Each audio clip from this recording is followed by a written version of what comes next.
Hi, welcome to 4 Minutes of Film with me, Rhianna. 4 films to review this week: Testament of Youth, Wild, American Sniper, and Whiplash, which I can't wait to tell you all about. So let's start with that. This is the story of ambitious jazz drummer Andrew Neiman, who gets singled out for some pretty appalling treatment by his conductor. 5, 6, 7. Rushing. 5, 6, and dragging. 5, 6. J.K. Simmons is so magnetic as this sadistic, awful villain, and his relationship with Miles Teller, who plays the lead, is just very complex and fascinating.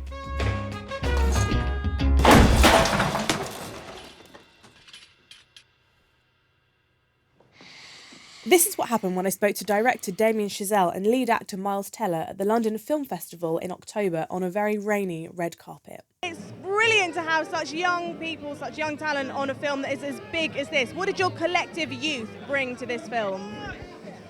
I think it is a movie about a young person, and not just in terms of subject matter, but in terms of that kind of fork in the road where you're trying to decide what you're going to become for the rest of your life. So it's, we're both close to it, I guess, age-wise, but, Yeah, and then for me, Damien, because Damien is only like 2 years older than me, he's the youngest director that I've worked with, and it was great, man, because you really just feel like you're working with a peer.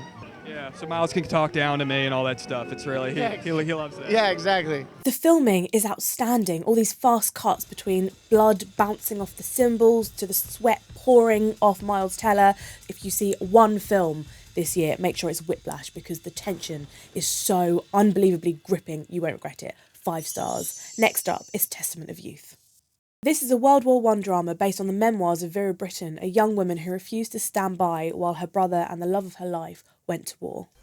Edward, please send me news of Ronald Layton. Tell him how much I enjoyed meeting him, will you? I think I offended him, Edward. You know I can be my own worst enemy.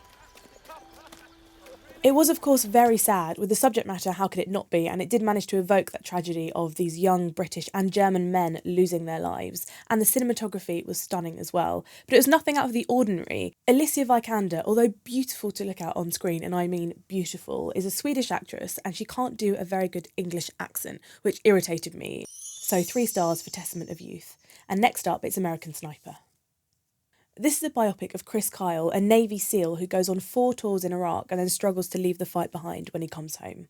You got some sort of savior complex?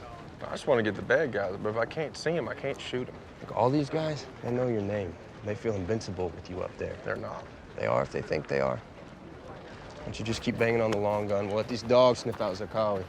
Bradley Cooper gives a very good turn as this patriotic soldier from the South who is torn between wanting to stand by his family and also fight for his country, and it's that passion that wins out in the end. I was expecting a little bit more, actually a lot more, from director Clint Eastwood. I was expecting it to move me, I was expecting it to stand out, and in the end I just felt like I was watching someone play a video game about being a sniper. So 2 stars for American Sniper. And finally, it's Wild.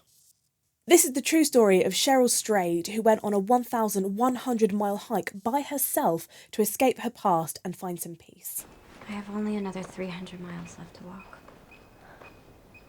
I'm desperate for it to be over, but I'm terrified too.